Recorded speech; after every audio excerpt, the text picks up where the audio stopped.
I'm here in Park City, Utah with my good friend Zane Pilzer. Paul, how are you? Great.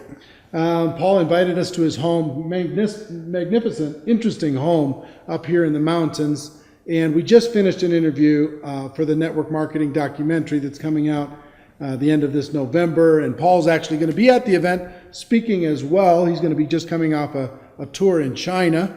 And Paul is a entrepreneur. He is a college professor. He is an author of 11 best-selling books. The first book that I read that changed my thinking on distribution and how network marketing fit in the world was a book called Unlimited Wealth. I'd still recommend you get that book today. He's working on a book now called The Sharing Economy. The Sharing Revolution. The Sharing Revolution, which is going to be coming out next year, hopefully, and doing a lot of research on that. And he's also an entrepreneur, a very successful entrepreneur. He sold a company last year for, what, 435 million. It was in the middle of an IPO. One of our customers bought the whole company. 435 million. So Paul's doing okay financially. He's spoken and been an advocate for the network marketing profession for a long time. So first of all, thank you for agreeing to do the documentary. Thank you for saying hi to this community. Just so you know, this community is about 500,000 people around the world in hundreds and hundreds of network marketing companies and over 100 countries that watch this on a daily basis. So I want to just turn the camera on and have you say hello to them, but also share with me or share with them what you shared with me about the value of network marketing, what's happening in the economy today, and what you see moving forward in the future. The world economy, led by the U.S. economy, is in great shape. Our gross domestic product is going up every quarter by substantial numbers for the last few years. And I'm predicting far greater economic growth in our actual output, what we produce. Amazingly, at the same time, unemployment is skyrocketing. What we're seeing is the real growth is the growth per employed person in gross domestic product. An example I use in my work would be, let's go visit Pilzer's Island, where 10 people fish with a fishing line. And they go out every day and they barely catch enough fish with their line for each fisherman to feed their wife and their kids.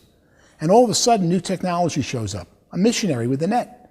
Now, 2 fishermen with the net, one to pilot the boat, one to throw the net, can catch all the fish that 10 used to with the lines. That's a 500% increase in productivity. The island still got the same amount of fish, but it's got 80% unemployment. And of course, the challenge is, how do we quickly get that 80%, the 8 fishermen who no longer are needed to fish, to do something else? And the problem is each job they should do doesn't exist yet.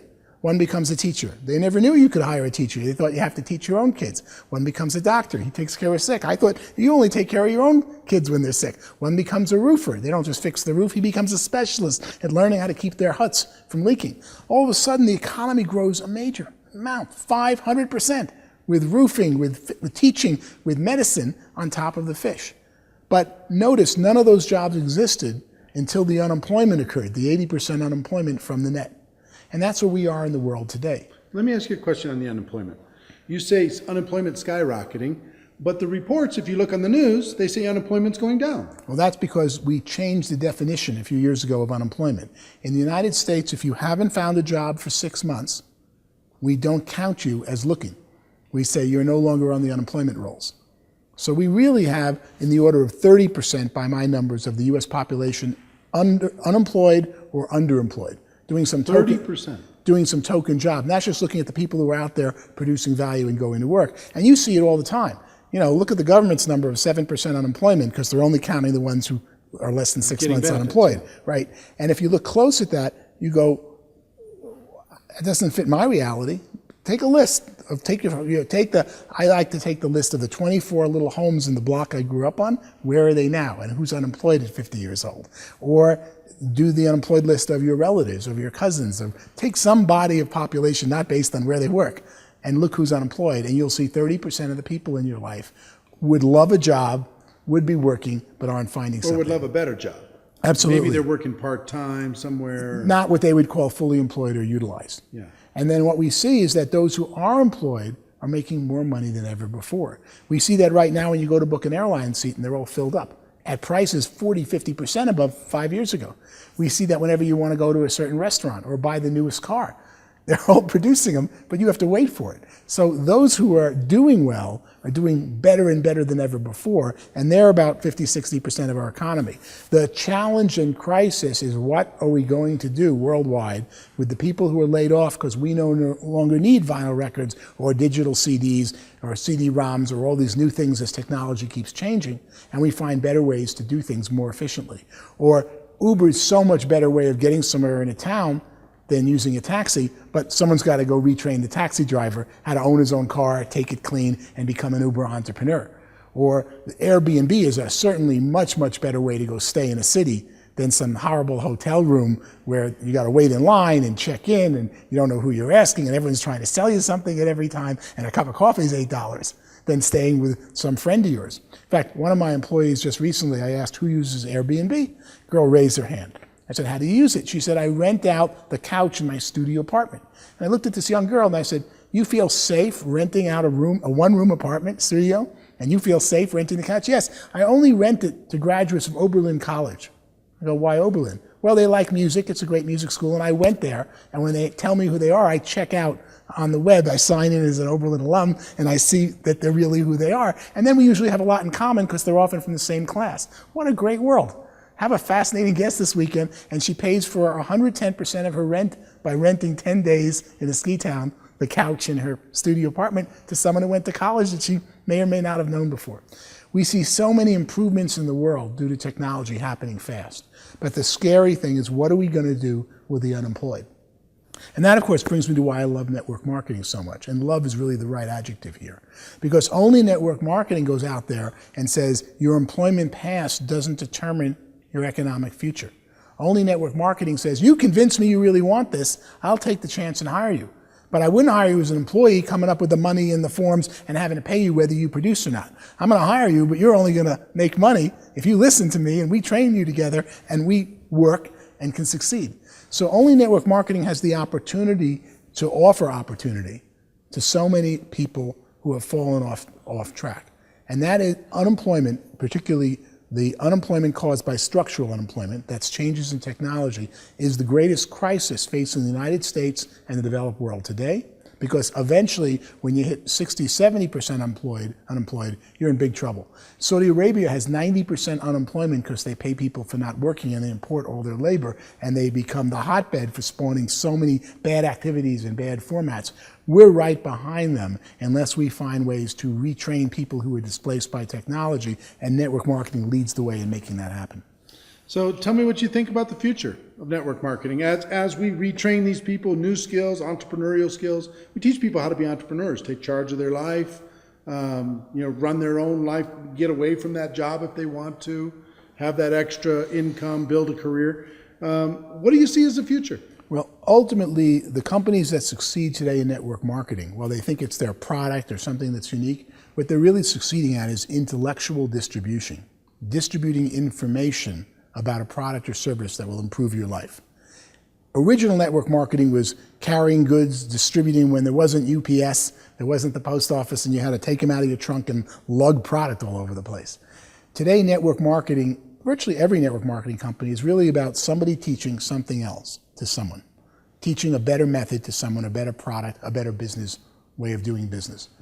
And that is the strength of network marketing, and that's the bottleneck. As new technology comes up that would allow an Uber, an Airbnb, or so many things I'm studying in the sharing economy to exist, someone's got to teach the consumer how to use the new technology. And network marketing, while you think you're developing your wellness business, you're really developing your skill business at teaching other people new things. And that's going to be where the big money is. It already is in network marketing. That's going to be increasingly where there's more money in society, because companies want to train you or teach you to go train people about their product. Nobody does that as well as the network marketing industry. Yeah, I agree with you. And one thing I would tell you that I learned from your book, Unlimited Wealth, way back in my early days of network marketing, is you talked about something in the book called the technology gap. The difference between where technology was and it's inside of a company and where it could be, where it could or individuals, the way in which you shave or drive to work, and the better way you don't know about yet. And what little things sometimes stick in my brain, and they change the way I think from then on. And from then on, I thought about everything that I did.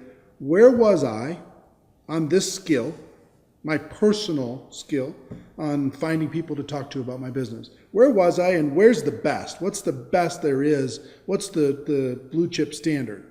And what steps do I need to take in order to get from where I am to where I got? And every time I got to that next step, there was always something else. There was always a little growth. There was always somebody figured out a new way to be able to do it a little bit better, a little bit better. It's like climbing the mountains behind you. As you climb each mountain peak, you see another higher peak, but you couldn't have seen it because the mountain was in your way. And then you get to the higher peak and there's another mountain in your way, and you find there's always another higher mountain, a better way of doing something. But until you mastered the one you're challenged by, you didn't know there was another higher way. Well, instead of looking for the magic downline or the magic product or the magic compensation plan, I was looking for the magic me because of the technology gap idea in my head that you planted from your book that said, you had me go, okay, here's where I am on the 7 skills of network marketing. Here's where I am in my own attitude. So talk about for a moment just about the value of deciding to be a lifelong learner, the value of getting excited about a new idea, and why network marketing rewards that so well and encourages that so well. Mm-hmm. It's a question of faith. You go out to learn a better method. You master some area of a computer. You master some way of doing something. You learn a new network marketing technique to build your downline or communicate with people. And then you have faith to go, even though I just did all this and all the work, there's a better way out there. I'm going to have to ride and use what I just learned, but in 3 months or 6 months, I'm going to start again, because there's always newer and better methods. And the people who succeed are the ones who adopt those the fastest. My quote back then in Unlimited Wealth was to the effect of, prosperity belongs to people who learn things the fastest. In the old days, you were told, learn this job, learn this function, do this and this better. I can hear my parents than everybody else. Wrong, because if you stay focused on one thing doing it better, there's a new method that's so much better that the person who uses the technology grows the fastest. You know what I found is interesting in network marketing? That the companies can focus on innovation, but I don't need to focus too much on innovation. I actually need to focus, which is something much harder, I think, when it comes to a large group of people, is simplicity. That's the difference between being average and being exceptional, is how simple can I make it? How basic can I make it so it's doable for a brand new person and they can pass it on to the next and they can pass it on to the next? So it's not really about necessarily massive innovation, being radically creative. I need to be creative and clever and strategic in my mind of how can I get it simpler? How can I say it clearer? Well, that's the true genius. The best nuclear physicist can explain physics much better than the normal high school teacher teaching physics, even though he's explaining it to a 10-year-old.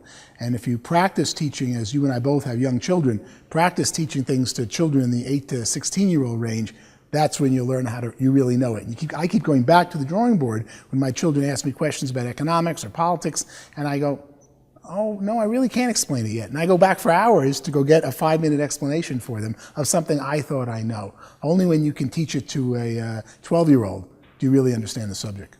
Well, Paul, we talked, we've been taking up a good portion of the time today. We talked probably an hour and a half on just the documentary itself before we decided to do this real quick. But I can't wait to see you in November at the Mirage in Las Vegas. Can't wait for you to enlighten people on all of the research that you've done and the value that you can bring to that community. I want to thank you for what you've contributed to my life and my career and my thinking, and what you've done for millions of other people in the network marketing profession. So I appreciate you, my friend. Thank you very much. All right. And ladies and gentlemen, our wish for you is that you decide to become a network marketing professional, that you decide to go pro, because it is a stone cold fact that we have a better way. Now let's go tell the world. Everybody have a great day. I'll see you next time. Take care. Bye-bye.